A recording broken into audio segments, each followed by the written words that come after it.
Hello, everybody, and welcome to episode 165 of Super Switch Headz, the premier Nintendo podcast on all of the internet. My name is David Howe. My name is Matthew Stoner. My name is Patrick Nisley. And boy, oh boy, ladies and gentlemen, we have a very special guest on today's episode. For the first time on the pod, Mr. Andrew Musil has joined us. How's it going, Andrew? Thanks so much for having me. Of course. Excited to have you on this week. We're talking all about the newest Mario sports game in the Mario sports franchise, which is called Mario Soccer or something like that.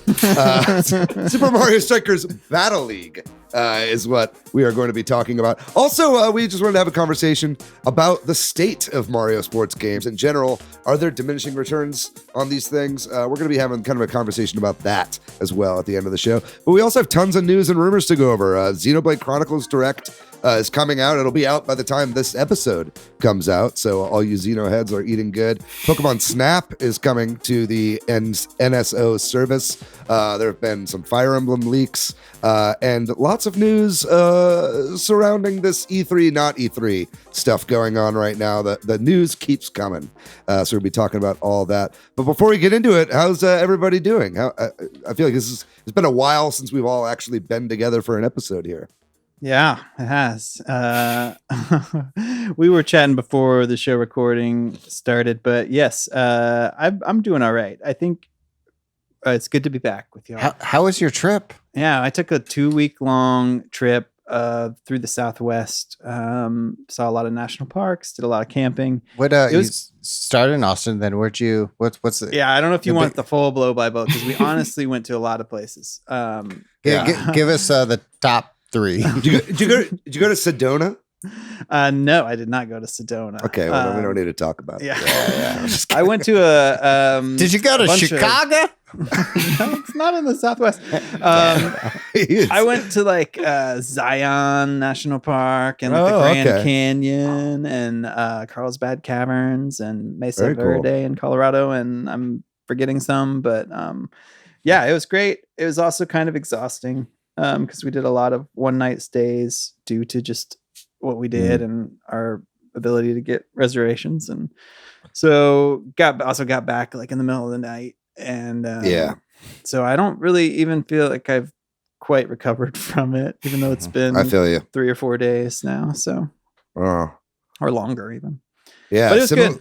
Similarly, I've also been doing a lot of traveling. It's good to finally be back, and I totally feel you. It's like you're back for a couple days, and you're like, oh, I should be totally re-energized, and you're just like, oh, fuck, gotta live every day. I gotta wake up. Oh man, this is hard. I don't know. Maybe I should talk to my therapist about that. But I'm saying I feel you. Also, congratulations to my brother. He's now wed. I maybe talked about that on the last episode, but yeah, congrats to my brother. If you want to hear what he sounds like before he was married, listen to our Mario Kart tips and tricks episode. Matt, what about you, man? How was your past week?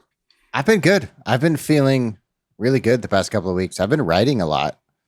I see my therapist before we typically record on Mondays, but I've been writing a lot of sketch. I wrote a whole show pitch. I pitched it to, you guys know what that show pitch is about the Fallout. I wrote all that within the past couple of months. Apollo Theater in Austin, Texas. Great place. We should go there, see shows. I've just been feeling really good. Really creative lately. Have a new Halloween project I'll announce at a later date. I spent the weekend just thinking through ideas and found a nice crossover costume. I am good. I'm feeling good these days. That's early planning there. Good always. job. Always. Yeah, that's awesome. I always plan early. This is who I am. Andrew, how are you?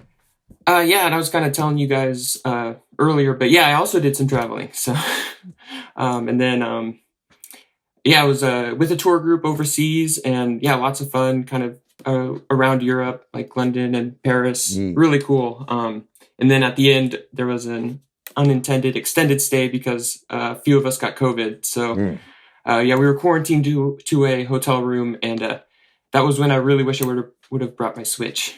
Yeah. Yep. Let that be a lesson to you, folks. I heard multiple times over this wedding week that I was there, multiple people being like, having a little bit of downtime, being like, why didn't I bring my fucking Switch? And it's like, yeah, dude. I brought a Switch and a Steam Deck. I was fucking prepared. And a Kindle, which I never turned on. Life lesson, bring your video game console. Yeah. That's awesome. Andrew, did you go to Sedona?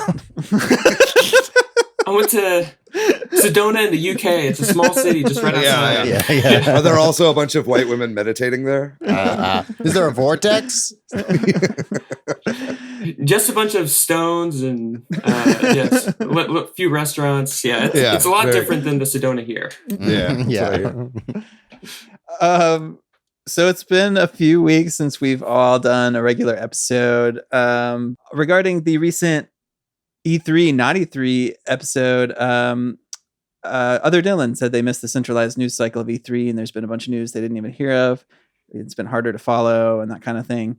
And I agree. I think especially I was traveling during a lot of these showcases, which them not all kind of being at once made it hard to kind of follow as well, I think. I don't know. I agree. Yep. Yeah, I definitely miss it. And I think it's like, and I've been hearing that throughout the internet too. I feel like that's the general consensus is everybody, whenever E3 is like not happening and they're like, it's canceled. They're like, oh yeah, fuck E3. Who needs it? And then whenever all this shit is happening, they're like, I kind of miss E3 actually. So I hope it comes back physically next year. That'd be really great. Something to centralize all of the info. Yeah. Yeah. And that does not mean a physical Summer Game Fest. Keely, don't. Unless we get invited. IMAX? No, man. It was a fucking. That was like the outtakes of the outtakes of E3 Summer Game Fest this year. That was pretty rough. Well, and like you said, it kind of gives a deadline to Nintendo. Yeah, just like we would have like a time limit, or we would know, and it doesn't feel complete without Nintendo's E3 presentation. It just really doesn't. Yeah. Well, we'll get into that in a second. But before that, we do appreciate hearing from our listeners and viewers. So do send us a note if you have any thoughts on anything we say, or we would also appreciate it if you shared the podcast somewhere online, and if you would like and subscribe on YouTube, really helps us out. And we will talk about some of the recent news and rumors in the video game sphere. It's a cool way to say that, Patrick. Thanks. I've been working on it. Yeah. Wow. Okay. So as mentioned, there has not been a full Nintendo Direct announced, but we did get a Xenoblade Chronicles 3 Direct announced. And honestly, we shouldn't talk about this too much because by the time this episode comes out, it will have already taken place, but maybe we can just talk about what this means for a regular Direct and or for Xenoblade Chronicles 3. Like, this game's getting a lot of coverage from Nintendo. They've been, not in our notes, but they've been putting out other tweets and stuff in the last week with character information and stuff, which is one of the reasons I was surprised to see this. But I guess it kind of goes hand in hand that they really are pushing this game, right? Yeah, I mean, it's almost too much. It's like, slow down, bub. Like, I mean, everybody that I know that is going to play this game doesn't need this Direct. They're going to get it anyway. You know what I mean? It's like everybody that's a Xenoblade fan is already hyped, and they've been, like you said, they've already been drip feeding so much information.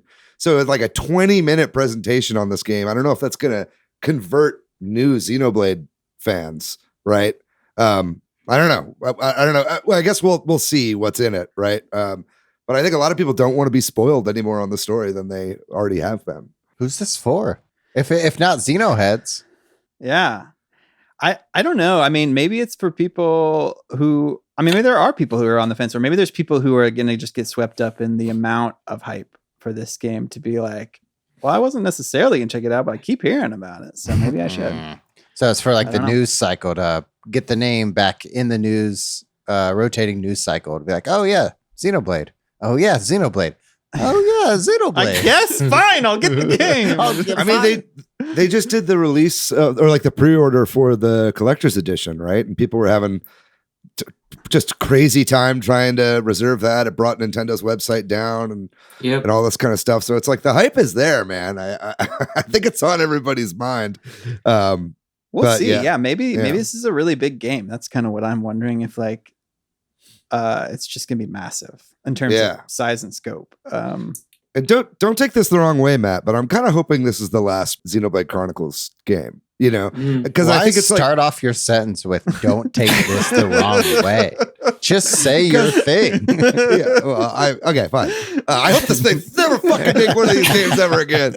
No, but it's like it really does seem like this is like a conclusory sort of, or at least a culmination of the franchise up to this point, right? So I think I just think hopefully this is like a really big game and it's going out with a bang, and then they can kind of like move on to some other IP, you know, and make some new stuff. Or spin out in the universe. Or something. Hey, Xenoheads and Matthew Stoner. I don't want to don't take this the wrong way. But I agree. It's like there's a lot of content. There's been lots of Xenoblade Chronicles content. So I don't know what, Monolith Soft is going to do with the IP going forward, like completely wipe it, introduce something new. If this game is successful, it's not going to be the last one. Right. Right. Mm-hmm. Yeah. And how do they continue the story, but introduce new characters? Will it run off the same engine? It could be a new one every 2 years. For me, I haven't really played a lot of Xenoblade games. Like I played the first one on the Wii and I kind of fell off of it. But seeing all the hype for it, it has kind of had an effect on me. And I feel like it is rubbing off on me. I don't know if it's this game in particular because I have trouble finishing like these really big, massive games. But like I've been looking at Xenoblade: The Golden Torna, a little bit more bite-sized adventure. I might try and pick that up soon. Torna's great. Yeah, I've heard great things. So, well, we will be talking more about this soon. So we should move on to. There's been a lot of rumors of a full Nintendo Direct.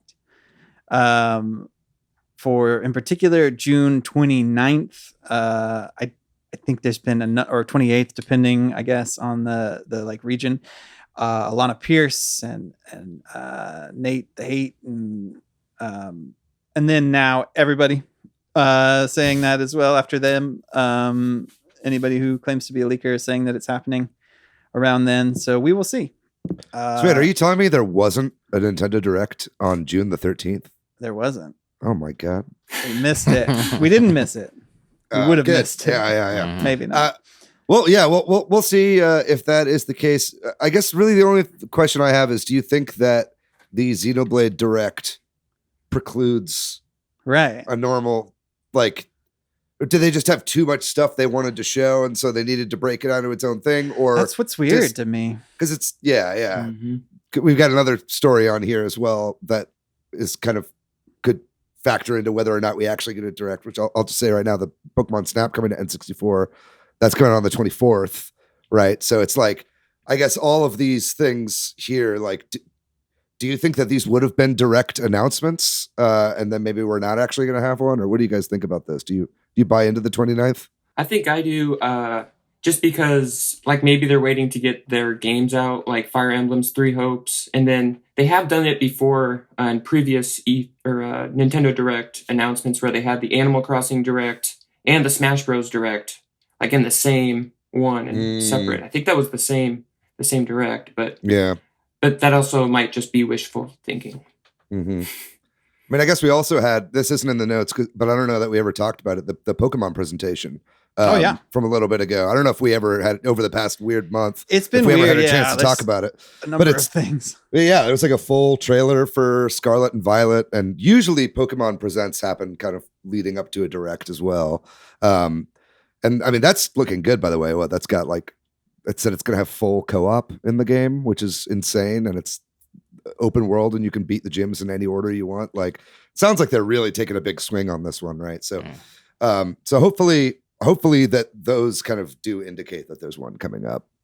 I think it's likely. I mean, these are people who have somewhat credible, or very credible. Nobody gets it right all the time, but more credible than Samus Hunter. Yeah, more credible than a lot of the Twitter leakers who are now saying this too. But so I don't know. We'll see. For us, selfishly, I wish they would do these on like a Thursday or something, but or a Monday. For Christ's sake. Monday would be great. That's when we record.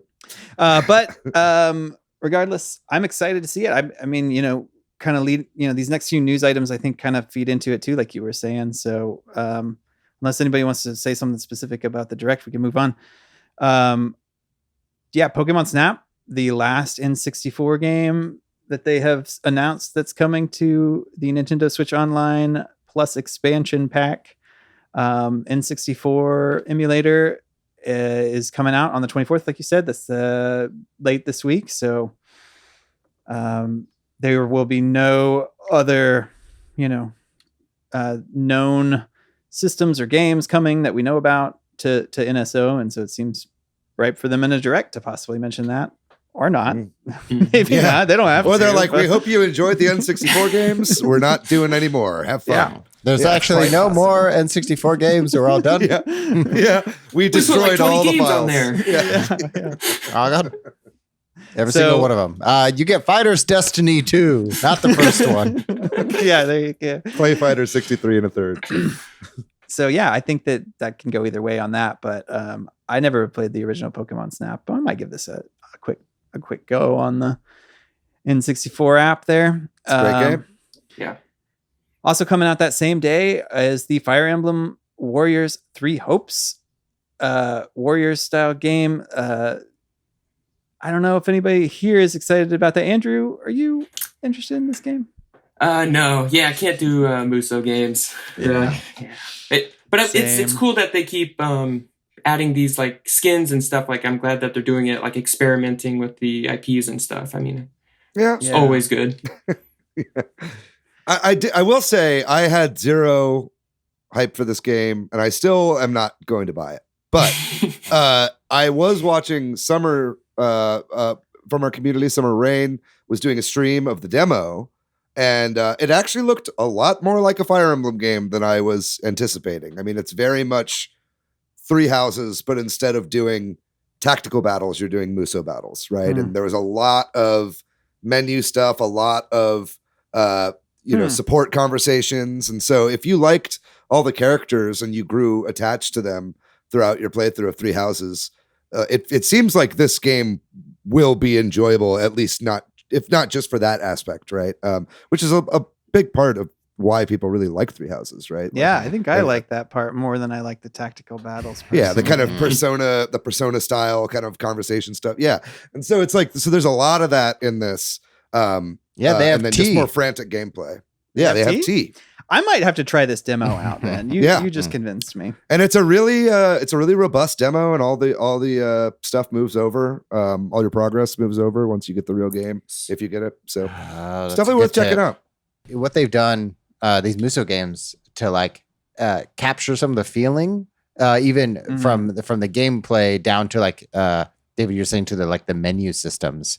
I think that's interesting how they kind of recreate the feeling through like UI and systems, where like the gameplay is totally different from whatever it is, whether it be like a Legend of Zelda or Fire Emblem Three Houses. Yeah, it gets you. I kind of feel like it's a trick, but anyway, it is cool too.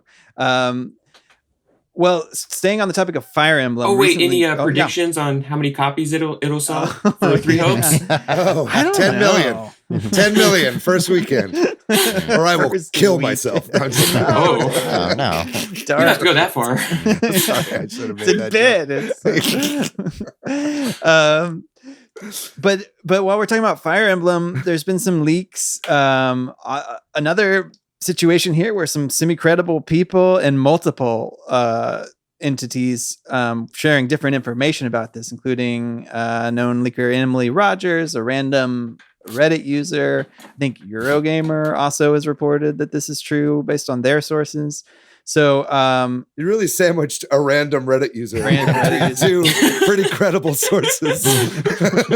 But the random Reddit user has the most interesting information. Yeah, which that's is true. Which is the visuals, which allegedly these screenshots, which I know weren't received very well in our community, which I find interesting. I thought they looked kind of good. I did too, and I also feel like it really only shows off like 2 characters, and then you can I think people don't like those characters, though. We'll see. Maybe they will if they're true. They don't like the old guy and the old bearded guy. Yeah, the bearded guy. I was like, come on, it looks pretty good to me. Also, it looks like they're pictures of a screen, right? So that might make them look crappier than they are if they are real. Do you think they're real? Well, there's a lot to unpack here. We'll start with these pictures. Do you think these pictures are real? Anybody or no? Or I mean, they look on brand and on character, right? I mean, apparently this is another collaboration between Intelligent Systems and Koei Tecmo, and the character designs seem very similar, just in art style to Three Houses. So if this is faked, it's a really, really good fake, I think. Now, some of it doesn't look incredible, like the hair of the protagonist is a little silly and kind of almost looks like the Nohobino from Shin Megami Tensei 5.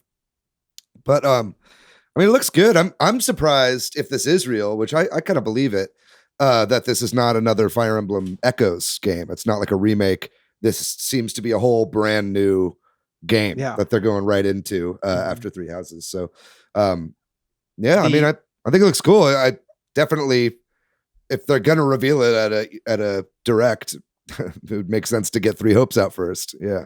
There you go. They get it out, and then they 1-2 punch you with a new game coming. The only thing that when I look at these screenshots are one of them, they show lots of menu systems, but like there's a dialogue between 2 characters, a dialogue screen, but some of the menu, the like UI elements seem pretty basic, whereas like Three Houses has very consistent dialogue box at the bottom of the screen, and this one is ornate. Yeah, exactly. Yeah, and this one kind of is more like a transparent, very solid black and grays and blues. So this could be a cutscene that we're seeing, and maybe not like 2 characters talking back and forth, but maybe this is a flash forward or flashback. I mean, if I'm not mistaken, I did read through that leak, the one on Reddit, from the very credible Reddit user, they were saying that it's done, right? Or it's like it's I think pretty Emily close Rogers to said finish that too. Yeah, like it's been done for a bit, maybe. I mean, that's also what I've heard about Xenoblade Chronicles 3, right? That both of these games have like been sitting finished for a while, just kind of waiting for them to come out, which is kind of the Nintendo way, right? Yeah. It's so weird to like talk about like games that are done that aren't out yet, because the rest of the industry isn't like that. Yeah. And then sometimes you look at Nintendo's release schedule and you're like, why? Is it maybe because of this Three Hopes game? You know what I mean? Like they want to get that out first, and that's why they're holding it, or something. But yeah, there's sometimes where you're like, just big hole in their release schedule where this would fit, and then they stack like 3 things on top of each other, and you're like, why? But they have the numbers and the metrics to the more than we do to think. Well, I mean, maybe they saw that this was the fucking year of the tactical RPG, and they're like, we don't need another one, dude. Let's fucking hold it. You know, I mean, like, what's its name? Advance Wars needed more time and then got canceled, or not canceled, but put on hiatus, right? And so it's like that probably threw a wrench in all of their release scheduling. So yeah, who knows? Yep.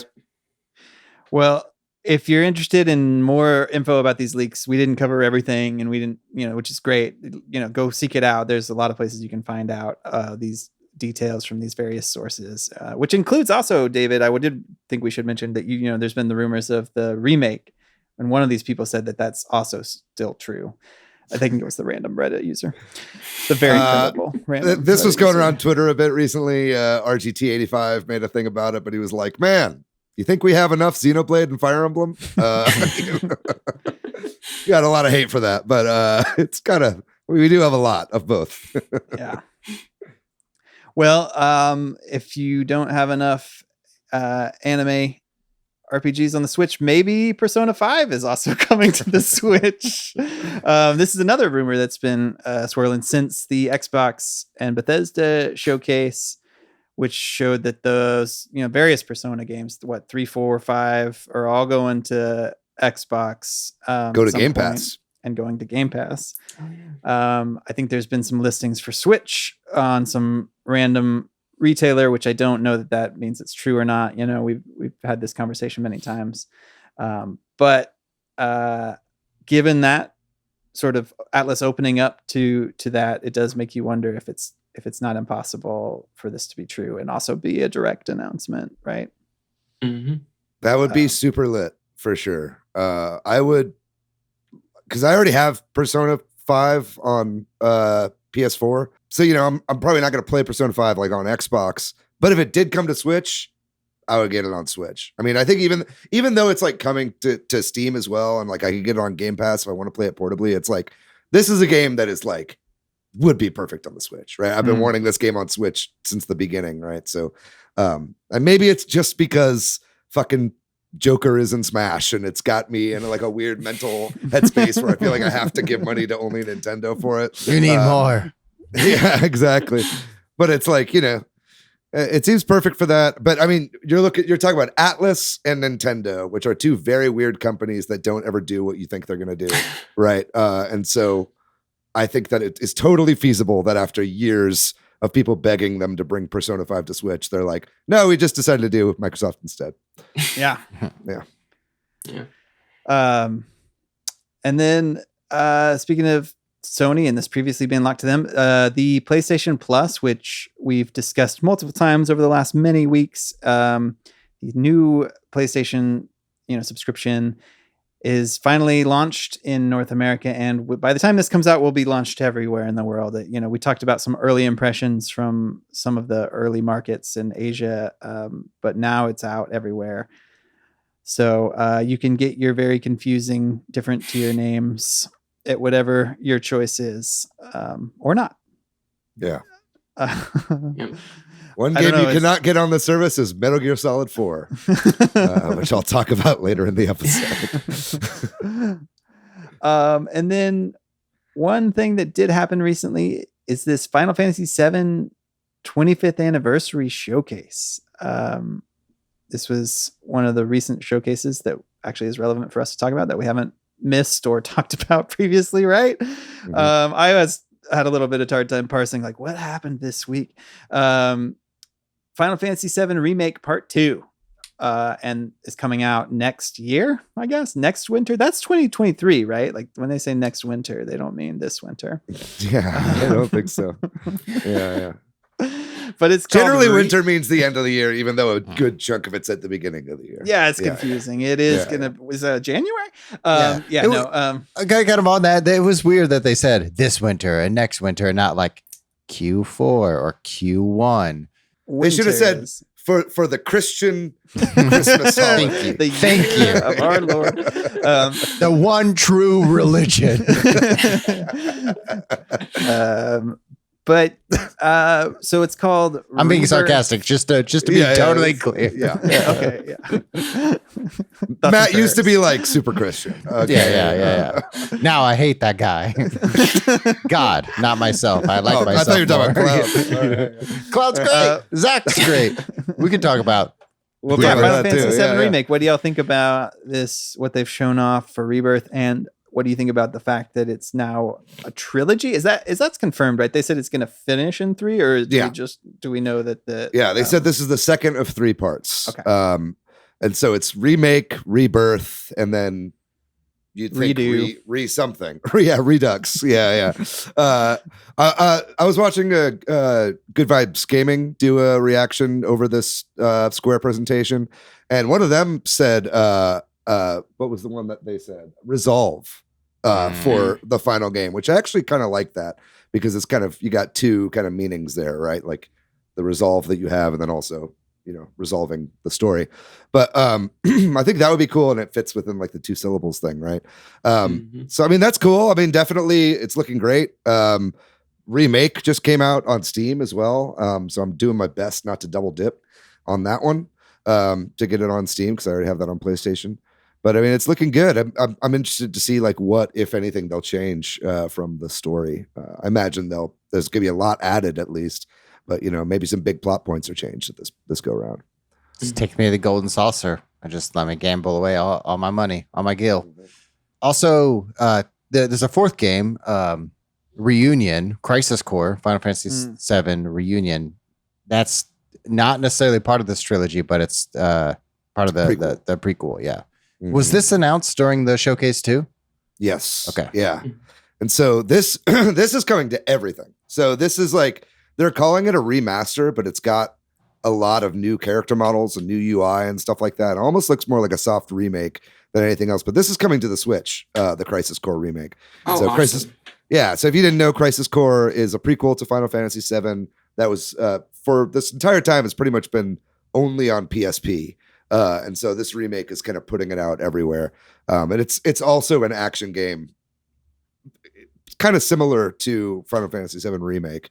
So that's looking good for sure. I've never played that game, so I'm excited to play that one. And then this Final Fantasy VII Ever Crisis also looks incredible, right? Have you guys seen? Is this a multiplayer game? No. That's like First Soldier.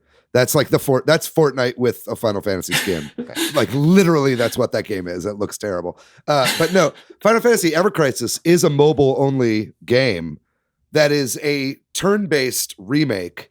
It's another remake of Final Fantasy VII that's happening concurrently with this Final Fantasy VII remake series that is mobile-only and covers Crisis Core, Final Fantasy VII, and Advent Children, all in turn-based gameplay. That's being released over mobile, and it's free to play. That looks really, really good, but it's like stuck on mobile, and it's not coming out to consoles, it seems. And so I really hope that they change their mind on that and actually put that out, because I'd probably have more fun playing that than I do the new Final Fantasy remake, actually, because I really like that turn-based gameplay.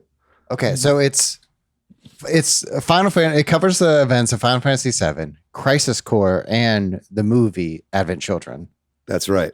On mobile, turn-based, as opposed to the action version, which is the Final Fantasy VII remake. Yeah. Isn't that weird? What?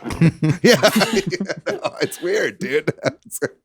I don't get it. But if you're a fan of Final Fantasy VII, I guess like you're happy right now, right? There's a lot of fucking content. Honestly, this is news to me because there was lots of Final Fantasy VII announcements, and they all start with Final Fantasy VII. I got lost in all of the taglines. So this is the first time I'm ever hearing about Ever Crisis. It's easy. All you have to remember is Ever Crisis, Crisis Core, Reunion, Remake, Rebirth, another regame, Ever Crisis, TBD, First Soldier. There's First Soldier, that's the one.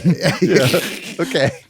Yeah, I think Rebirth looks like really good, like graphics wise, of course. But yeah, they're keeping a lot of it close to the chest. Like it was just like a lot of them like walking around, which is probably good. You probably do a lot of that. Kind of like a mystery. Yeah. But yeah, we'll have to see. Well, is there anything else on the slew of Final Fantasy games y'all want to mention? If you're a Fire Emblem fan, a Xenoblade fan, or a Final Fantasy VII fan, you are eating so good. Well, I think then that does it for our news section, and we are going to take a short break. And when we come back, we'll talk about Mario Strikers Battle League and the what's going on with the Mario Sports titles on the Switch.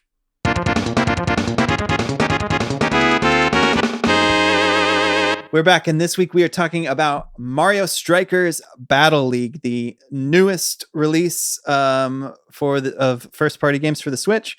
We're a little bit late in talking about this because of our schedule. We might have done this last week if we could have, but I am glad we're doing it because I've been playing it a lot the last few days, and I think it also, I don't know. I think this will also lead into a good conversation about the Mario Sports franchises in general and on the Switch and some thoughts on those, but we'll save that till the end. So real briefly, Mario Strikers, this is the third game in the series. back in the GameCube era, late 2005 in North America and other parts of the world. In early 2006, it came out for the GameCube. Super Mario Strikers. I've never played either of these games. Then also Mario Strikers Charge, just a short 2 years-ish later in 2007, came out for the Wii. And then now we have 15 years later, the third one in Mario Strikers Battle League. Is anybody here super familiar with the early Mario Strikers games or fans of those? I played them all. I like them. Austin just got I talk about Austin FC just got a brand new soccer team, and I've never been a fan of soccer or football. And so I've been trying to like play lots of soccer games recently. I just got on the hype train, and part of that was playing all the Mario soccer games because I never previously played them. So I played all of the Strikers games mostly in the past 6 months. Nice. Cool. It's a realistic soccer simulation. Yes, I'm going for a realistic. Yeah, I play FIFA, but I'm bad at FIFA, and I'd rather play an arcade game. Well, what about you, David or Andrew? Have you all played the older ones? Yeah, I've played a little bit of the first one, Mario Strikers, on the GameCube, but just at friends' houses, and I don't quite remember a lot of it. I looked up some gameplay on YouTube to kind of compare, and the first Mario Strikers on the GameCube feels more similar to this new one on Battle League compared to Strikers Charged, but that's just based off what I saw. Yeah, I mean, it's never been a big franchise for me. Admittedly, it's one that I've kind of missed. I did, and I actually haven't played this new game personally, so I'll be coming at it from that perspective. But I did play the first Kick demo, so I'm definitely familiar with like how the game works and all that kind of stuff. But yeah, it's definitely a game that I was kind of excited about beforehand, and I think something that happened with a good number of people in our community was that they played that demo and it was kind of like, oh, I'm kind of glad I did, because now I'm not going to do the thing we all did with Mario Golf where we're like, oh, we're all going to get Mario Golf, and then we barely play it as a community, you know? And so it's like, so it'll be interesting to hear, especially from you, Andrew, and you, Patrick, y'all's take on this. And Matt, you've been playing it some as well, right? Yep, I'm about through the first 3 cups, maybe 2.5. Yeah. Nice. You probably played as much as me then, because with my travel, I haven't been able to play much of this. And I've really only gotten into it in the last few days. But yeah, like, man, there's a lot of places we could start, but just general thoughts so far. Like, I enjoy the game. It's fun, but I think it does have the same problems that the other Mario sports games have. And I think it's a very interesting. You remember our experience on the Mario Golf episode where we all came in to talk about it, and the conversation kind of turned as we were talking, and we found a lot of criticisms. I think in doing the notes for this, I had that same experience of being kind of enjoying my time playing the game and kind of excited to come in and talk about this. And as I started thinking through the talking points, they started becoming more negative. And very similar criticisms, and if I'm being honest, to the previous sports games, but we'll kind of hold maybe that broader conversation till the end. I think this game is kind of hard. I agree. or rather, that is to say, I'm getting better at it after a couple days. I think it requires a little bit of investment. And maybe we can start with sort of the training mode and the gameplay and the mechanics, just to kind of to build on that. I think this is going to be a hard game to be like, hey, friend who doesn't play a lot of video games, you're at my house. Do you want to play this game? I'm going to kick their ass, or they're going to sit there and be like, what am I doing? You know what I mean? I think it just requires a little bit of investment to get good at. Do you guys agree with that or disagree? Yeah, definitely. I think, the training mode is almost essential if you want to like kind of be competitive at all, especially like some of the more not advanced techniques, but like these perfect strikes, perfect passes, and perfect strikes. Like, if you're just shooting it at the goal, the goalie's going to get it every time. Yeah, if you just tap A.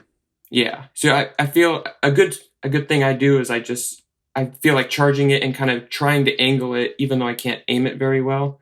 I feel like angling it into the goal is the way to go. Absolutely. Sure. And once you get good at that, then it's almost like then the game becomes easier. And it's kind of a weird, like, I think you have to invest a little bit of time to get okay at the game. You know what I mean? Is maybe what I'm trying to say. Like, you know, which I think is good. Because, you know, maybe we look at some of these games, sometimes we're like, they're too easy. I don't know. And so, but then is it one of those things where we want that and then we don't want it when we get it? That's what I've been kind of struggling with this game. I think for me, like it feels right at home if you're coming from a game like FIFA. This is like a good balance between a simulation and a complete arcade, where you can do things, you can do advanced moves, and they have these advanced button timings similar to FIFA, and lots of button presses in order to build up these combos in order to get the goalie confused, and you can score on them. It's very similar. The way that I feel the momentum and the cadence of FIFA transfers really easy over to Strikers Battle League. And I think the skills, if you're played FIFA, you're probably pretty good at this game. Yeah, the basics of passing and shooting and the buttons, even the layout feels very similar to FIFA. Something I didn't say at the top, but like kind of like what Matthew, you were saying, is that I grew up around a lot of soccer. I have two older brothers, and they are both soccer players through college and played at the college level. And I was never very sporting, but I tried to be like my brothers. And, so I've always been surrounded by soccer, and I used to play a lot of FIFA with them on various consoles. And the one immediate thing I noticed was like, I think FIFA skills transfer to this game. Yeah, and I think that goes back to the points both of y'all are making of like that maybe is a detriment to someone who you have over for a weekend and who wants to play like a party game. This is not necessarily a party game, even though its packaging makes you think that. Yeah, an 8-player local option, you know what I mean? Like, it does take a little bit of skill. And I don't think the training mode, maybe if that's what we're talking about, is co-op. Multi you can't do. It's one player at a time. Goes through training mode. Yep, it is. Yeah. And I think I agree with you, Andrew, that the training mode is kind of essential, but it's also kind of hard. Like the way they've laid out the training mode, it turned my son off from the game. I think because they teach you a skill. And you don't have to do the training mode, and you don't have to do every bit of it. But then after they teach you a few skills, they have this sort of timed challenge to implement the skills. Oh, yeah. And he couldn't complete some of them, and I barely did on one or two of them. I couldn't. Yeah, there were some where I was like, fuck. Yeah. And I don't want to just like grind out the training mode over and over again, So it's weird. I almost feel like if you hit a wall on the train, like this is like advice to people if you own the game or you're gonna buy the game, definitely would be to like do the training mode, but don't get stuck on it. You know what I mean? Like do the first few, go play a match, go back to the training mode. You know what I mean? It's almost like the way you have, the way I've done it, and the way I think is a better way to do it is not to sit there and try to force yourself to complete this training mode. But you should probably go back to it if you skip it once you're a little better at the game. I don't know if you'll agree with that or not. I think if you're looking for a pick up and play party soccer game, Switch Sports Soccer is what you want. Like that is way more my speed personally. I haven't played Switch Sports in a couple weeks now because I've been playing a lot of other stuff. But it's like I was really addicted to Switch Sports Soccer there for a little bit, right? And it's like that is you play for 3 minutes and then you immediately jump back in and play again. No bullshit. Just fun and motion, and then there's like your own personal skill ceiling that you can do with matchmaking and stuff like this. This is a lot more complicated, right? And I think that this is also following a bit of a trend, but takes it to kind of the next level with the Mario sports games that have come out for the Switch, right? Like Mario Tennis is probably, I would say, the easiest to just pick up and play out of all three of the Mario sports games on the Switch. But even that has kind of the complicated mechanics, the time freezing mechanic and the kind of fighting game mechanics and the boost and all that kind of stuff. So that's got that. And then golf has this whole kind of chance element to it, like depending on if you're going to get, a weird kind of curve to it or whatever. And so it's not just as straightforward as like, say, Mario Golf for the N64, right? Which it kind of is good that Mario Golf and Mario Tennis are both out on NSO. If you want just a more simple version of these games, like I think you could argue that Mario Golf for the N64 is the best Mario sports game on the Switch right now, right? And so it's like, it's at least the most like no bullshit, no frills. You can just get it right away, right? But I do think that this one takes it to the next level. It really like, which is funny because it's by Next Level Games, but it's like, they really were like, okay, this is not a game for just casuals, right? But then it kind of belies that, like you guys were saying, with the 8-player local co-op and all that, the kind of Mario-ness of it. They're really trying to make it palatable. But this is not a game that I could just recommend to anybody, right? I mean, I didn't even pick it up for that reason, So, so it's definitely an interesting title, and it makes sense that they kind of dropped it here in the summer, right? But the flip side of all that is that I kind of felt invigorated by like losing a lot at first. Like the first few times I did the first cup, the Cannon Cup, which is presumably the easiest cup, I lost like a bunch in a row, or I advanced and then lost a couple in a row, and I was like, man, this is a hard game. And then I did what you do, I got better, right? And then that felt satisfying, and now I'm a little bit better, and then now I've gone online and people are kicking the crap out of me, and I'm like, okay, well, now I need to get better, like, and so that can, for some people that works, but yeah, for a kid or for I think for older kids this is probably a great game, but for a young kid or for somebody who's not intrigued by like a tough game, it's a tough sell, or it's a stay away. I think it's also, if I could say one more thing about it, what I picked up on from the demo is I feel like this game has like a bit of an identity crisis almost, because it's like, it's very, it's complex, right? The game mechanics are complex. There's a lot of different stuff you can do, and there's a lot going on, and switching between characters is kind of convoluted and stuff, especially when you're playing with multiple people on one team, right? But then in addition to that, it's also kind of got this almost Super Smash Brothers inspired item pool thing that kind of makes it to where it kind of party gamifies it, right? And you can't shut that shit off. You can when you're playing online. No, but not when you're playing online against like randoms, right? And so it's like if you're playing a local match, sure. But I think the online, which is something that they're trying to push, which I'm sure we'll get to some of the shortcomings of the online. It's like, it's more difficult, it's more skill oriented, but then also it throws you all this stuff that like levels the playing field, so to speak, right? And so it's kind of a strange mix, I think, with this game. It's hard for me to kind of put my finger on it. I think, and those items make it more chaotic kind of than it already is. Really. Yeah. It's almost like too much at times. I think it's like Mario Kart or something, though, that like eventually it's starting to click for me. I don't know if y'all feel that same way, that it's just a lot of systems thrown at you.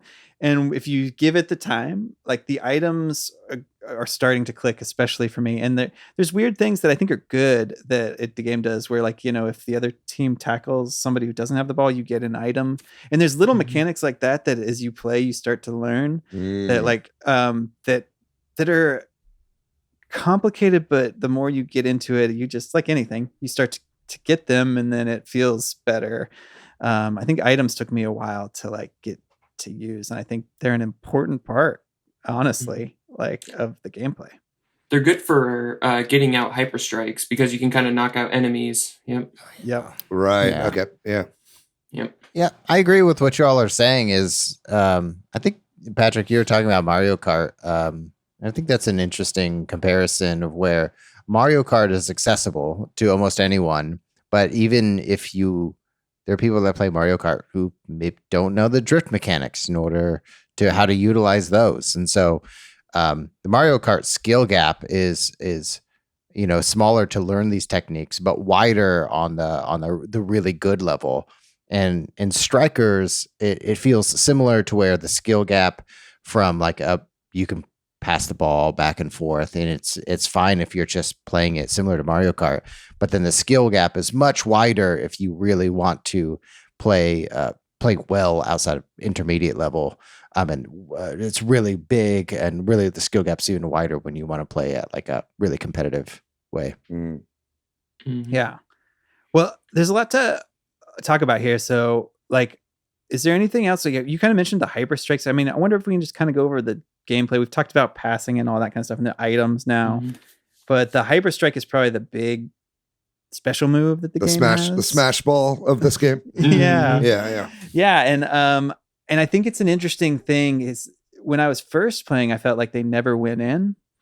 Like I was able to block a lot of them on the easy cup and stuff like that. But I mean, I think now I'm seeing that it's just like this game in general. I feel like the more time you give it, the more it starts to make sense. And some of these mechanics.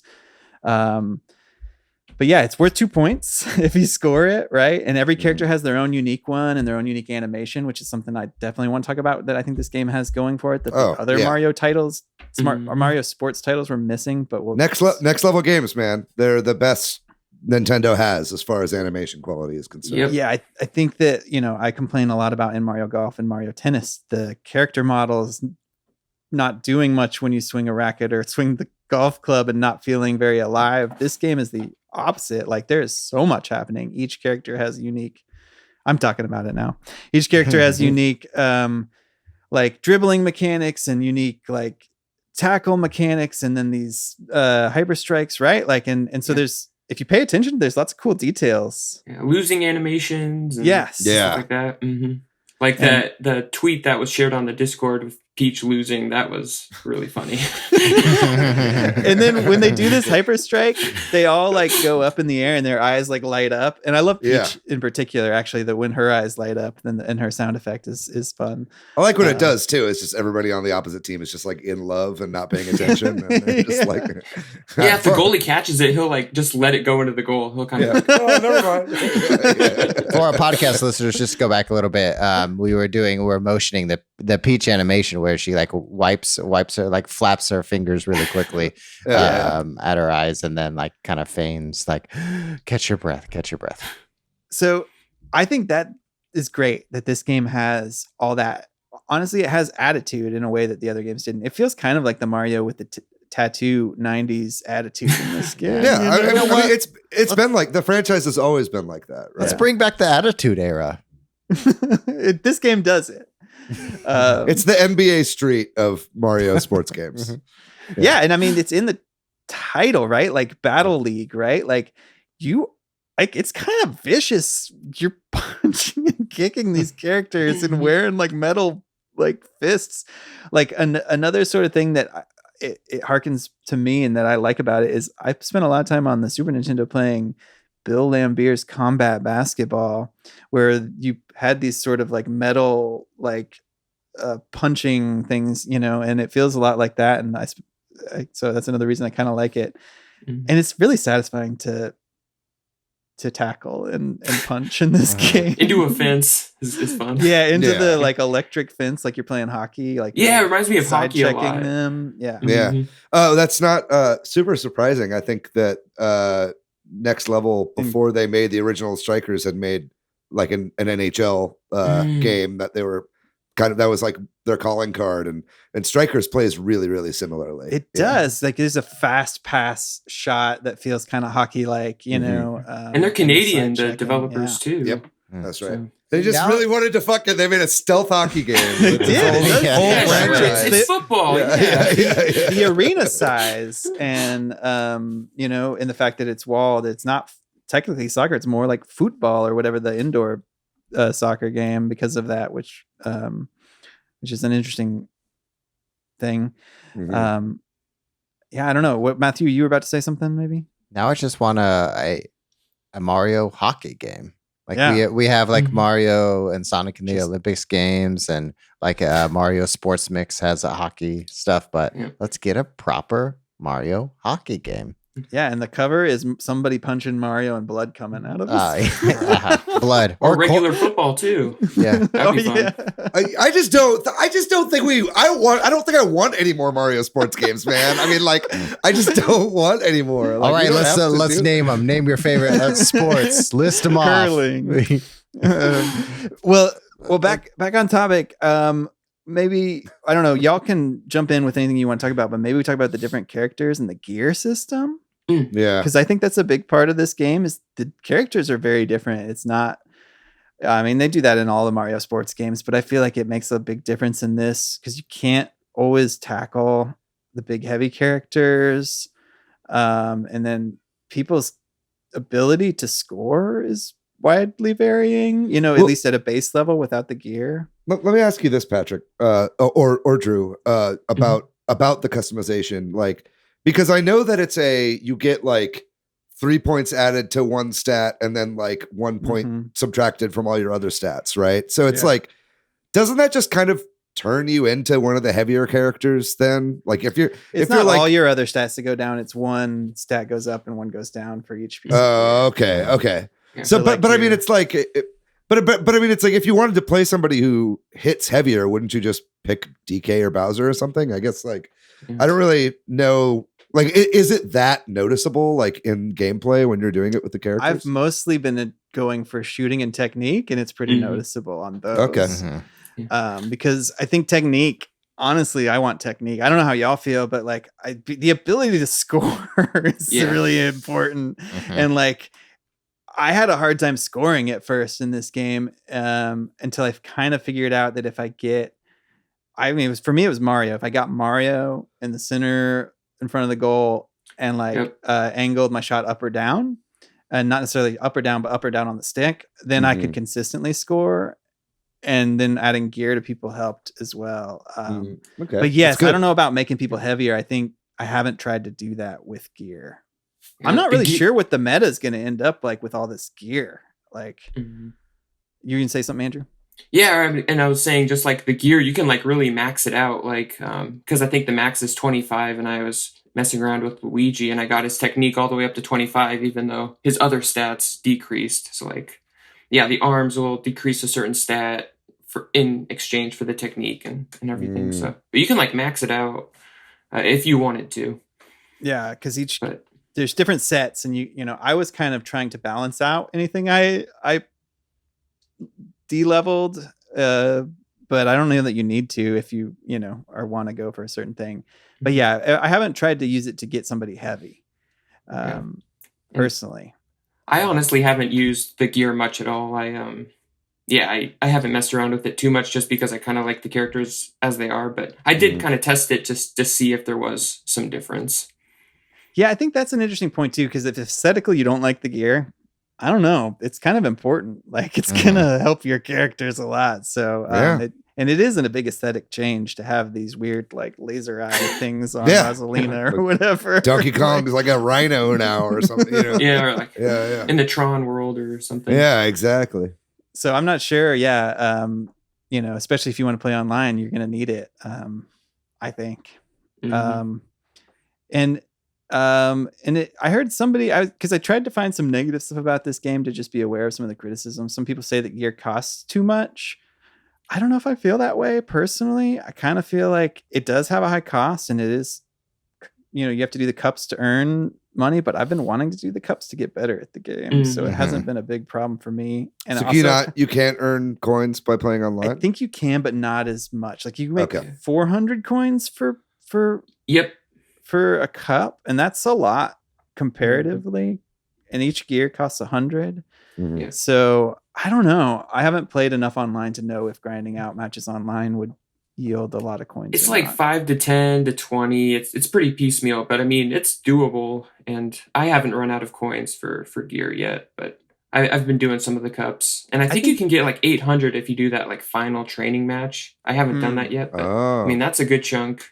And they start you out with 800, I think, as well. I think it might be the mentality of people that just want to unlock things quickly, that are upset by that. And if you're that person, that's something to be aware of. It might take a while to unlock all the gear for all the characters. If they should allow microtransactions, please. I don't know. Like, what do y'all? Anything else that I've glossed over on any of this stuff you want to make sure I mention? I actually completely forgot about the gear. When I was playing it, I played through 2 cups. And then when you choose a character, you can move to the right and it says character with gear. I was like, oh yeah. Because I was getting into the gameplay loop and I was getting sucked into that. And then it's obviously a fucking menu option where you modify and customize your characters. And then I didn't realize that things I didn't realize that currency system that you're talking about, where you get coins and you use the coins to spend them on the gear, as you already said. That was news to me. I did hear some criticisms of the menus in this game, and I mean, I think that's fair. The menu system is a little weird, and the like where your online matches are for like non-league stuff is in a weird place. But that's pretty Nintendo problem that I think applies to a lot of their games of quality of life stuff. And yeah, we'll get to online. I mean, we could talk about it now, maybe if you want, because it's like it definitely seems like there is shit in here that I feel like Next Level surely wasn't like, oh yeah, let's make it to where 8 different people can't just play together. You know what I mean? Because you cannot play. You can't just get 8 people together in a lobby and play. Like that's just not possible. And after they've been touting this whole like, you know, the football club sort of thing, this feature that's there, you need to have, it's like two people on each system. Switch. Yeah. So you need 4 switches and everybody in their own place. So it's like a bummer. Yeah, it's a huge bummer. And it's like there's no way that Next Level in Canada, what, you know, that has like this mentality of the fucking Western gaming culture was, you know, this had to have come from Japan, right? I just feel like they're purposefully sabotaging these games. And it does feel like that. I know. And I hope it changes. Cause I mean, I know like Mario Tennis, eventually they allowed for doubles to be mix and matched from different systems in an update.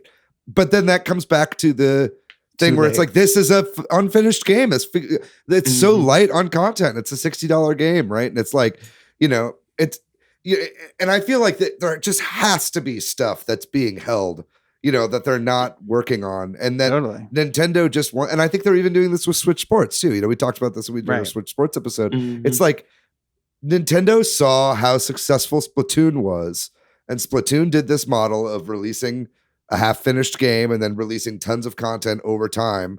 And Nintendo is just like, okay, well, we're just doing that with all our online multiplayer games, and that happens to be a lot of the Mario sports games. And it's like, you don't have to do that. And I think it's going to turn off a lot of people from buying it on day one. And then by the time it's feature complete, they just don't care anymore. That's a big thing that, you know, was one of the big talking points for us at the end here of the Mario sports games. I agree with that. But specific to this game, I think around, it's okay. I think that 2 people from locally is the max you can have to play online is problematic. This is a 4v4 game that I can, you know, I was envisioning inviting, and I still will, but we won't play that way.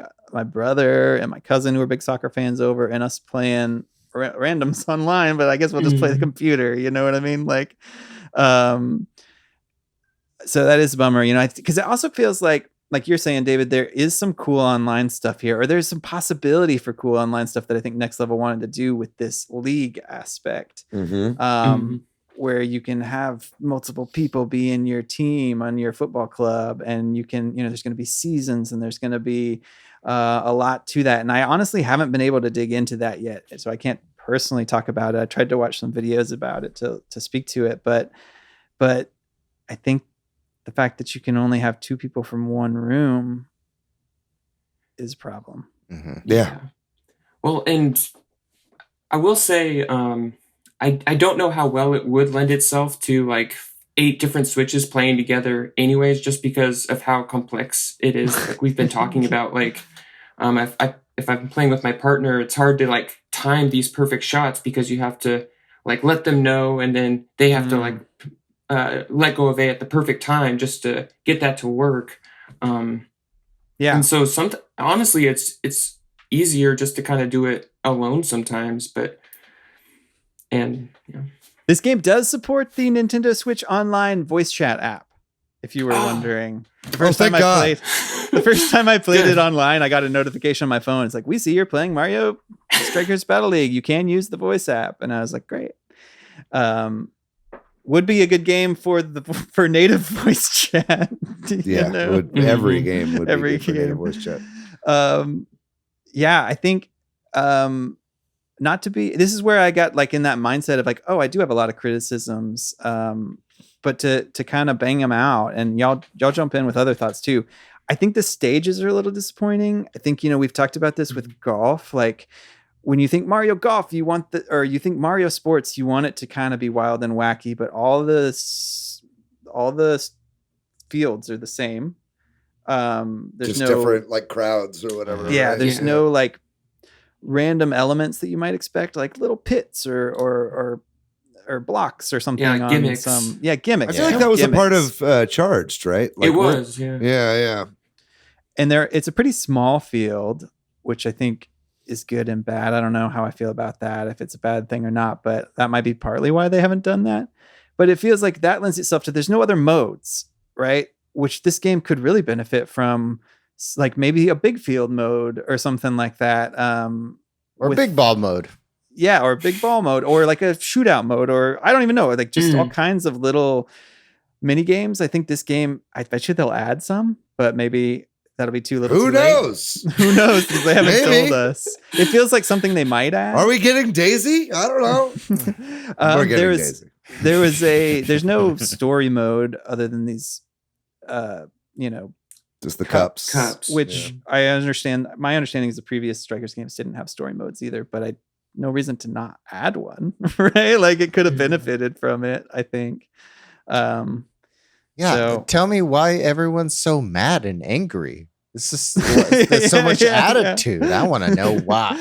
Why did they get There's these tattoos? flames on the cover. You can see that's that. That's all you need to see. That's all you need to know. Yeah. Yeah. Okay. They're in a hot. Yeah. This is Mario with 2. Global warming has wrecked the Mushroom Kingdom. Yeah. The only way to win water in the Great Water Wars is to play soccer. And you can punch. Yeah. And apparently, if you're Wario, you can just carry the ball. If you're Bowser, you could just set it on fire.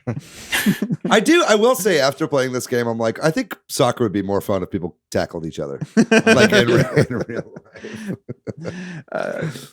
And I will say the online, I have had good experiences. Like hardly any lag, a few disconnects. So I got to give them credit there. Yeah, I think I had a little teleportation, so I think it's what's the word I'm looking for? Rollback. Yeah. Well, do you think that that's why they stopped that from being 8 systems in a match together? Is it like they started getting too many issues, and so they had to pare it down or whatever? That could be. I don't know. I just think that Nintendo needs a real come to Jesus moment with their online, dude. They just need to have their, it's because this is just getting super tiring to talk about, right? Like what otherwise they're just like 0 for 10 on online games right now, where it's like, man, you guys have such great gameplay mechanics and you have such good, the whole thing is set up so well, but there's always just one thing that makes it to where I just never want to play it, and it's like, dude, Mario Maker 2, it's like that should be like I would still be playing that game I would have been playing that game every single day forever if that online wasn't total ass, and it's like stuff like this. It's just like, man, when you're really trying to sell this as an online game and you're really trying to position it in that, you really need to pay better attention to that stuff and really cover all your bases and play test it. Well, I think we should talk about Mario sports games and these issues because they're throughout it. But is there anything else on Strikers before we move on to that broader discussion? I did want to mention the music. I think there are some fun remixes. It's kind of this hard rock, electric guitar soundtrack. I don't know that the music otherwise stands out, but there are a few times where you're like, oh, that's kind of cool to hear that Mario song done as a death metal song or whatever. But main menu theme is catchy. I just find myself humming it more and more. I'm just like, yeah, that's pretty good. It's more inspired than the other Mario Sports Switch soundtracks, I think. I think that those, especially like the main themes of like Mario Tennis and Mario Soccer, I'm like, okay, I've heard this once. Yeah. No, shut the fuck up.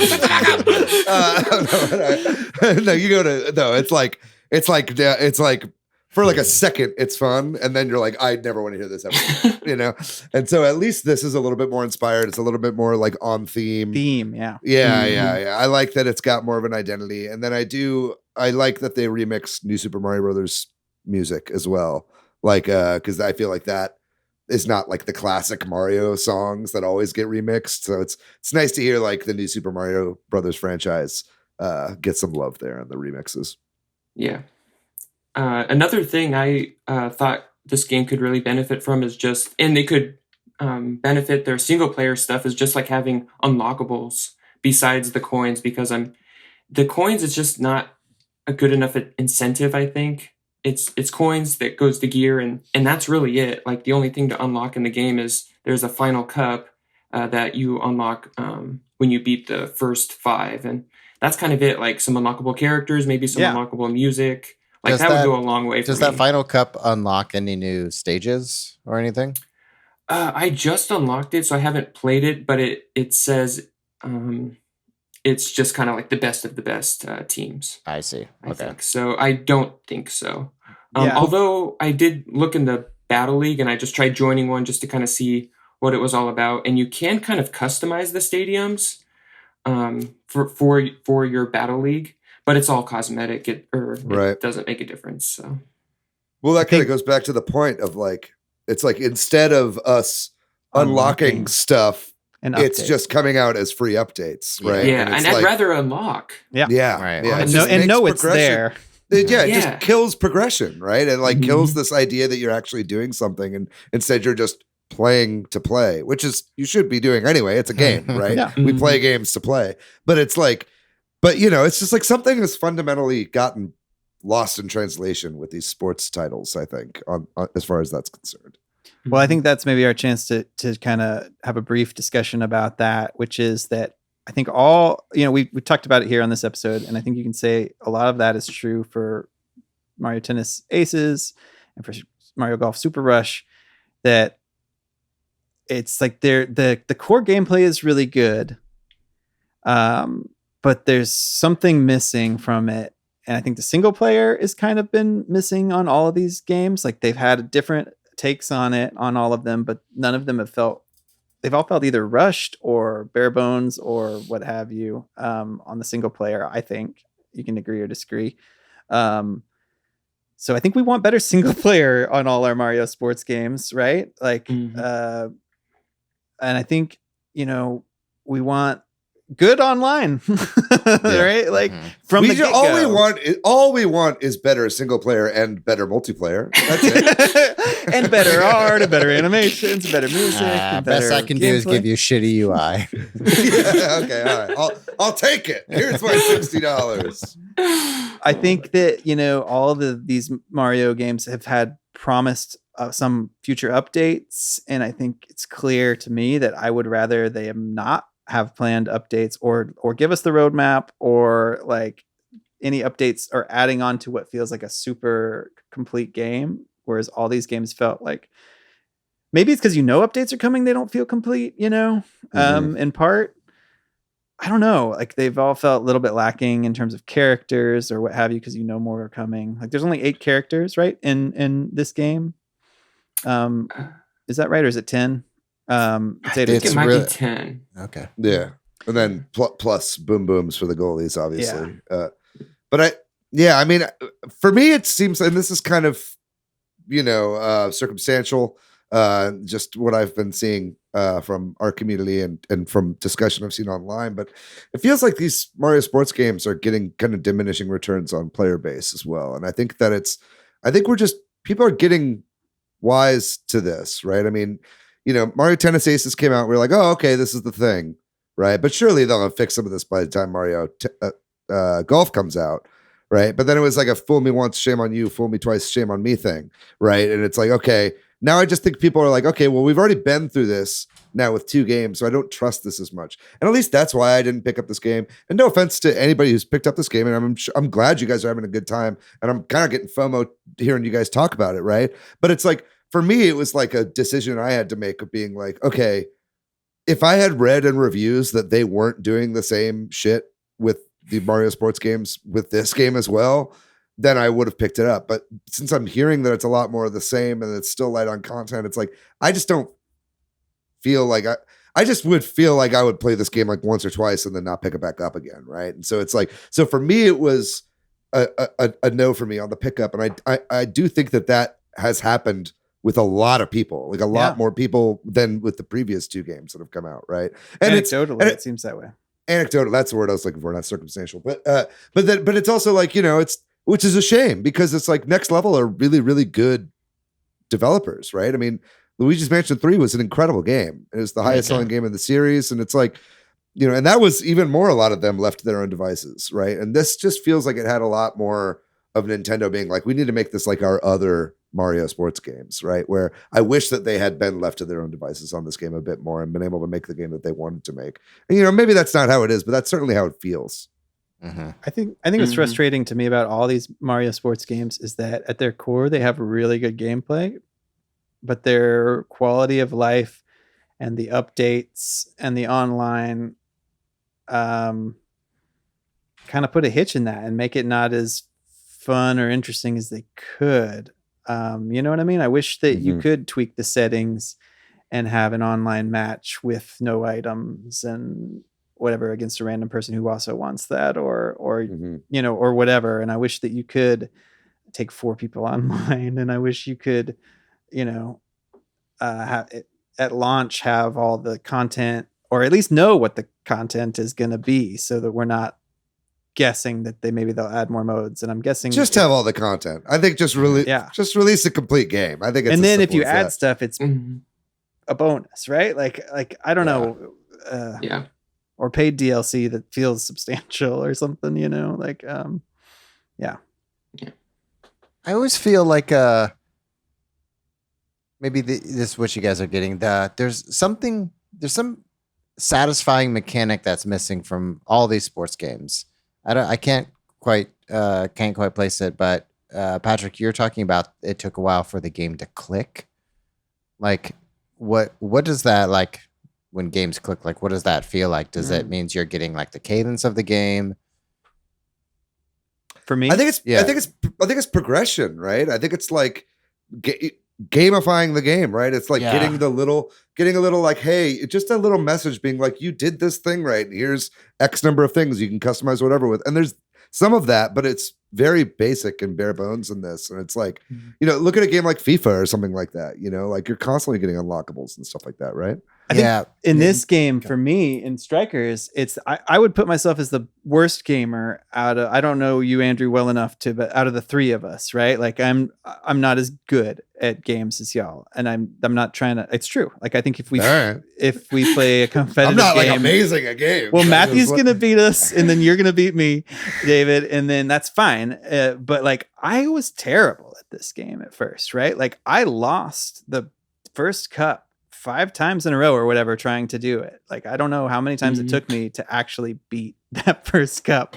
And then the second cup I won the first time and I had 0 points scored against me.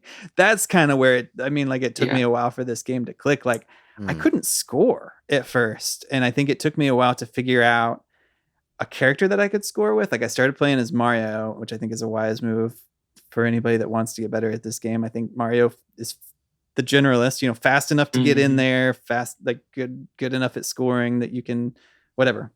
And then now I can, with the man Mario. Yeah. And now I can, like, I feel like I can, I'm like, okay, now I understand the items. I wasn't using them well at first, there's just a lot going on. And so that's what I mean. Yeah. For me, it was, just like similar to what you said, but I was like, oh, now I'm scoring goals. I'm like getting these cool animations. And then, I'm actually progressing through cups. Like, I said earlier, I just unlocked like that final cup, but it took a while. But the first times I was playing on those first cups, we were losing like every time. But then I started like using those charge shots and kind of angling a little bit more passing. So that felt good. Which I think it's kind of satisfying. Like I kind of like when a game kicks your butt and then you can come back and start winning. I'm a roguelike fan. Okay, I get it. Yeah, I like a high skill ceiling, right? Yeah.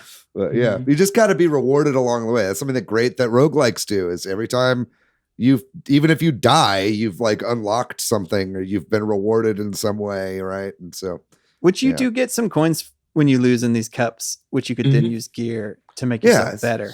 Coins. So that it is in the game. But yeah. I think through like I haven't quite, the game as a Strikers hasn't clicked for me yet. So I'm shooting a lot and defending a lot, but I'm not getting a lot of goals. And so the mechanic of the charge shots or the charged passes, I wish there was something that some middle beginner ground that maybe the goalie has a stamina bar that if you hit so many shots against them, then you're able to score more easily. It takes more effort to score, but you can still score even though the game isn't clicked for you. You can still have some progression forward. So when something like that, because it didn't quite catch me, and it still hasn't. I think it needs a story mode. I think, or some sort of single player thing where you're doing challenges to teach you the stuff better than that training mode does. That training mode is kind of brutal. Yeah. Yeah. And not satisfying. You know what I mean? I want like more when I do score, I want more like fanfare. Or something like when you just want Luigi to go like this again. Of course, yeah. Well, I want Waluigi to do the Degeneration X WWF suck it motion, yeah. Or like the net to catch on fire, some satisfying sound effect. The character has this whole celebration animation, but even something to like this casino like dopamine rush when you're successful. I think Kirby and the Forgotten Lands did that really well. I agree. Where you like you found 2 of the 3 things on this level or whatever. Like, yeah, it'd be nice if it's like you did your first curved shot or whatever. You know what I mean? Drip feed the accomplishments to me. That's what I need. Yes, exactly. Yeah. That's who we are now. That's the type of games we play. Everything is a mobile game. You gotta blame fucking cell phones. That's right. Yeah, the trophy systems and like PlayStation and Xbox. Yeah, the little ding that pops up is always really satisfying. I've been this is jumping way ahead, not really related, but I installed a bunch of PSP games on my Steam Deck, and there was a collection of PSP minis, and one of them was Jetpack Joyride. So I've been playing mobile classic Jetpack Joyride on my Steam Deck, and that's what it is, right? It's like have something to focus on for each match, right? Like some like little goals, right? Exactly. And that single player mode would do. Yeah, right? Exactly. I think that would be really helpful. Yeah, so keep the training, like the mechanics of it, but like gamify the training experience by means of a story mode. Yeah. Yeah, something like that. It's like all the tennis, golf, and Strikers. It's just missing just a little bit of the dopamine rush that I fucking need. well, quick question before we wrap this up. The kind of one sports game that we have not yet seen on the Switch is Sluggers now, right? Would you guys pick up a Sluggers now? Like after 3 Mario sports games that have, to varying effect, like could you trust that Mario Sluggers would be any different? Like I'll answer him personally. I like baseball the least of all sports. I like baseball video games the least. So I would be very hesitant. You know what I mean? The ones that we have gotten are ones I typically enjoy more, so like if they did make a Mario American football game, I would be disinterested. If they did make a Mario, I don't even know what else. I guess there's basketball too, right? Did they ever make a Mario basketball game? There was like there's a 3DS. Yes, yeah. Was it fucking, it's like hoops or is it Mario hoops or something like that? 3-on-3. It's called something like that. Mario Hoops 3-on-3. Yeah. Maybe they'll do Mario Hoops 4-on-4. But just 2 online. Yep. Yeah, exactly, right? Like yeah, exactly. Anyway, I don't know. I wouldn't get it unless it was great. Yeah. I have a lot of nostalgia for the Wii one, so I'd get it just since I'm a slave to a little baby. Little baby when it comes to that stuff. I have too many great memories with it, but if I didn't, I don't know if I would. Yeah. It maybe depends on the developer too. Yeah. I have many memories of playing baseball on the Game Boy. So if Sluggers could recreate old memories of playing classic baseball games, I might be in. But y'all are wild. We're going to be having the same conversation in a year about let's baseball. If they just fixed the online and didn't do the slow update rollout, yeah. Oh yeah, I'm sure they'll not do that for the next one. Very good. David, they can't do it again, can they? Yes, they can. Well, is there anything else we should wrap this up? Anything else on Strikers? Maybe we should just say, is it worth it? Is it worth $60? It's a very big caveat here, and that is that convince me to buy the game right now. Go. You've gotta like soccer, right? Check. So that's definitely a big one, and you've got to be like, I think the best thing about this game, which I haven't done much, is probably playing it in the room with somebody, right? Or having some dedicated people that are going to be on your club. Like, so I think that knowing those things, and then knowing that you are going to probably have to dedicate a little bit of time to it. So I think that's a hard sell. That's a smaller audience, right? We're narrowing down here. What do y'all think? Yeah.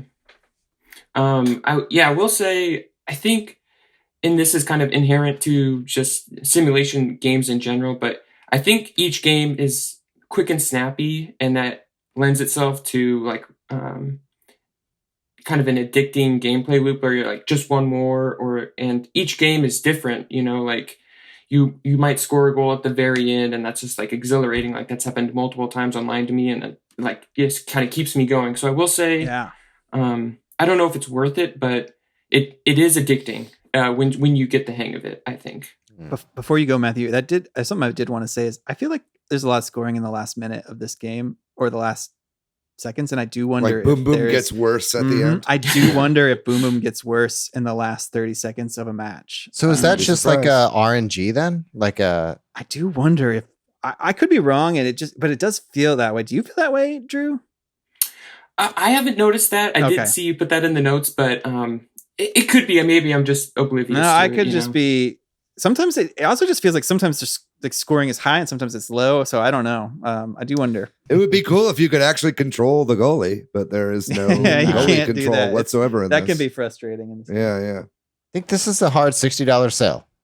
Yeah. I would say if you like soccer, it's a great $40 soccer game. And then I think your checklist was spot on. If you want to put some time into it, and if you have friends who are playing it, and you like soccer, this is a good $60 game. If you want a soccer game that's $40 and comes with 5 other games, get Switch Sports. I don't really like Switch Sports Soccer as much as you do. So I'll be the counterpoint there. Yeah. Right, well, I like Switch Sports. But David, you like the basic soccer game. It's like you just like one button to jump. Yeah, but you go like this. Sprint. You go like this to do a header. You do this, yeah. All right. Well, I think that's it. We did a pretty good job. We'd love to hear from you if you bought this game and you're playing it, what your thoughts are, or if you skipped it for some of these reasons. Definitely send us a note. Curious about the listenership and what people's thoughts are on this game. And with that, we'll take another break and we'll come back and talk about the other games we've been playing recently. On the road, I took my Switch Lite with me, and I took a couple games, but the main game I ended up playing on the road was I hope I get this right. New Super Luigi Bros. U. The like ad, the like the it's just New Super Luigi U. You're very close. Super Luigi. So like it's packaged with New Super Mario Bros. U Deluxe on the Switch. Anyway, it's the same map as that game, and the levels are shorter. Like you have shorter both in terms of the amount of time you have. They're like speed runs, all of them. They're 100 seconds each. At the beginning, they all go give you that little like you don't have much time stinger in from Mario, and they're also just shorter, but they're more challenging. It's great, actually. I started playing it whenever I beat the other one the first time around, but I was like, I can't handle more of this. And then I'm glad I came back to it now because I'm enjoying it a lot. Actually, it's pretty challenging. It's really good. Yeah, I enjoyed that game quite a bit.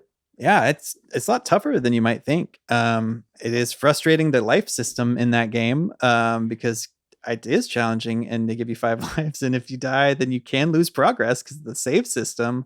And I lost a bunch of progress because I had to use a continue. I was like, fuck that.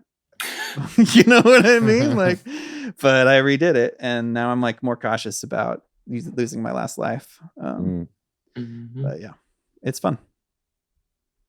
Nice. That's all you've been playing? That's really it. I think I've over the past month or so. Yeah, it's been a while, but that's mostly what I played on. Actually, I haven't been able to play a lot of games on the trip, but when I did have time, I played that. And then I've been playing Battle League, Mario Strikers.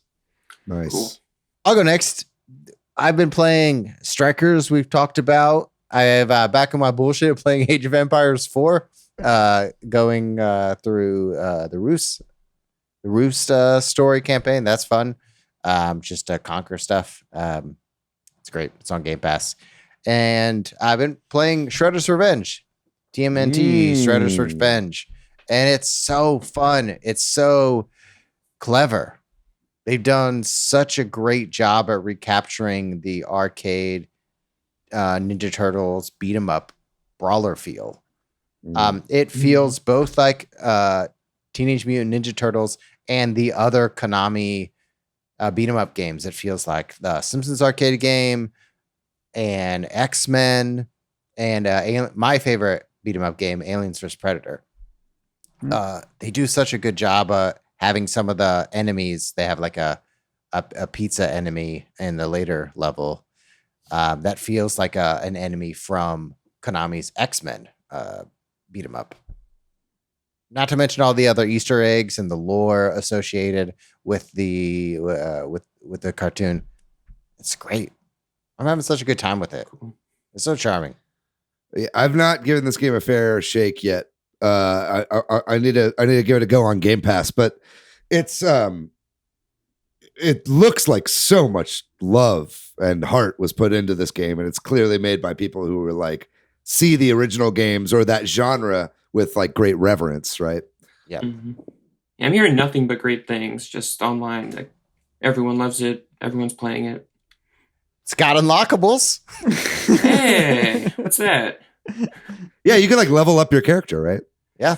The more you're speaking gibberish. Yeah. The more people you defeat, the more moves that you unlock. Maybe get stronger, more life. There's an unlockable character. It's great. Yeah, I'll need to check that out.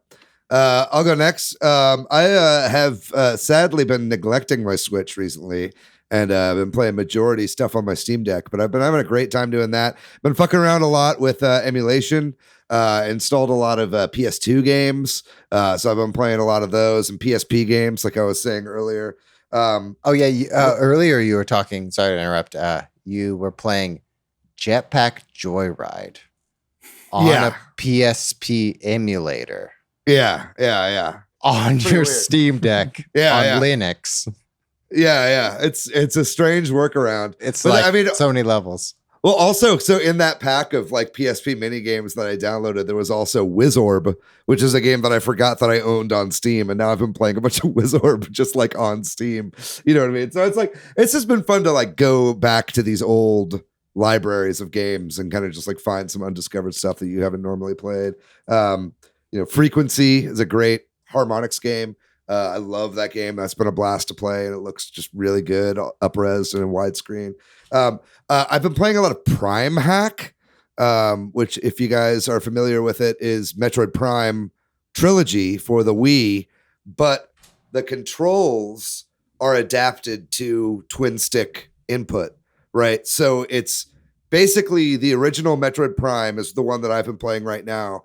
But it's all in widescreen and it's up-resed on the Steam Deck, and you can use the right stick to basically, it just mimics modern first-person shooter controls, right? And it makes those games so much more enjoyable by modern standards, right? And I'm really, really enjoying playing through Metroid Prime like that.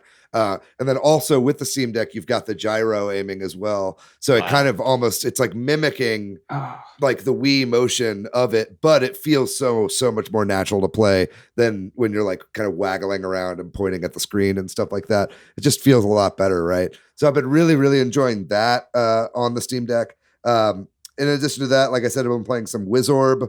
That's basically like an Arkanoid style, like ball breaker game, but it's got like magic and stuff. It's very bullshit David stuff. I've been playing, and then I real quick shout out before I get to the last game I've been playing. Quick shout out to Jay, the huge 27, who I've been trying to get back on streaming again. And I bought and downloaded a digital version of Metal Gear Solid 4 on my PS3 that I own. But after 20 hours of downloading, it gets stuck on the install. It's stuck at like 47% on the installation. And this has happened 3 times now. I've tried to install it 3 times and always gets stuck on 47%. So in an act of desperation today, I went over to Jay's house and he lent me his PS3 that has a working disk drive and a disc copy of Metal Gear Solid 4. So I'm excited to do that. That was just, I wanted to give him a shout out for lending me this game. I'm very excited for that. And then last thing I do want to shout out is Neon White. That's a game that came out this past week. It's an Annapurna game that they published it. This game is fucking incredible. I am totally head over heels in love with this game. It is like, it's a crazy blend of genres. It's like a first person shooter, kind of, also like a platforming game. And it also has kind of like puzzle elements. Like there are best routes that you can take to beat levels, but then it's also kind of like a speed running game. So it kind of reminds me of like Super Monkey Ball almost, or games like that are like really skill focused. And then it's also got this kind of like Persona style cutscene characterization, like dating, like relationship element to it as well. And it's just this really, really flashy game that also has like card mechanics too, if you really want to look into it. So there's like a ton going on in this game, but like this is one that it's like every time I looked at it, I was like, I can't really get a feel on what this game actually is. But I kept hearing all these people who I know like games that I like talking about how much they love this game. And so I finally just bit the bullet and bought it. And it was like, I'm so glad I did, because as soon as you start playing it, it just feels really, really good to play, right? And it just all kind of like clicks into place at once. And it's just kind of right off the bat feels really great. I'm playing it on Steam Deck, but it's on Switch. And I think it's on Xbox, and I think it's everywhere. So definitely check out Neon White if you have any interest in any of that stuff I've been talking about. Game looks super cool from what I've seen. Yeah. Oh yeah, I'm way into it. Andrew, what about you, man? What have you been playing this past week?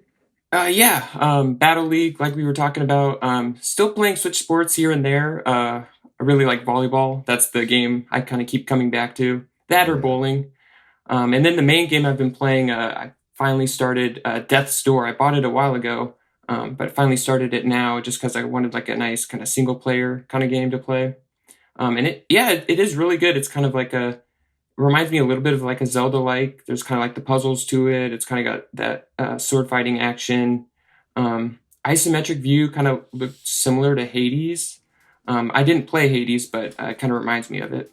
But I'm enjoying it about, I think maybe halfway to 2/3 through. And nice. The story, they don't give away a lot, but it's intriguing. So yeah, Death's Door is a good one. What are you playing it on?